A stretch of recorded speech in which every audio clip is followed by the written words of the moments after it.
Now, he says, how does your swing change, or does it, for driver, wood, long irons, and wedges? Yeah, absolutely. Well, playing great golf is all about keeping things as simple as possible. So I like to have my students feel like they're making the same basic movements. Okay. The differences are going to come from your setup and your ball position. All right, right. So basically, if we're hitting a golf ball sitting on the ground, and that could be with an iron, it could be with a hybrid, it could be with a 3-wood, you're trying to hit down just a little bit. Okay. If you're hitting the golf ball off of a tee, like a driver, you're going to hit up a little bit. Those are our two goals. Right, that makes sense. How much down we're hitting on these balls that are sitting on the ground, that's all predicated by how wide I'm going to stand with my feet in the club that I'm hitting. So I'm not really consciously trying to change that stuff at all. I'm allowing my setup to take care of it.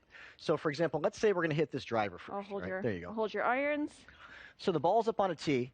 So obviously it's a longer club. Absolutely. It's a longer club. We certainly don't want to swing down. If you look at all the radar technology these days, Right. it says if we hit up on this ball a couple of degrees, that's going to give me the best carry. It's going to give me the best overall distance. Yeah. So as I'm doing that, I'm going to have my widest stance, and the ball is going to be most forward as well. So off the lead heel is good. Some players are even a little bit more towards that lead toe.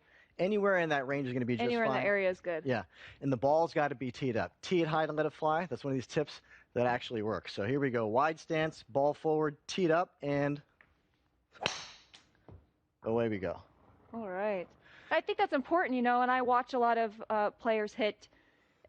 Ball position is so important, and especially with the driver. Sometimes I feel like they don't get it up, in front of their front foot as much, or, just inside their front foot. That's right. So I think it's important to note that. Well, most people are hitting down too much, so they like to tee the ball low. The ball's too far back. So one of the best things you can do is tee it up as high as you can, get it as forward as you can, and away you go. So what about a mid-iron? Yeah, so basically there's a lot of ways to look at ball position. One of the things I like to do is simply look at the ball position relative to your lead heel. Okay. One of the things I have my students do is just use the width of the club head. About a 1 club head width inside your lead heel should be good to go, all right? All right, Now, I if like I'm that. hitting if I'm hitting a 7-iron, right, my stance is going to be sort of in that middle range. If I'm hitting that pitching wedge there, my stance is going to be a little bit more narrow. Okay. The ball position is still the same relative to my lead heel.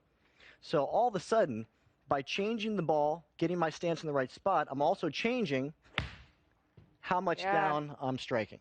Sounded good. That was a good one. Yeah, that was real good.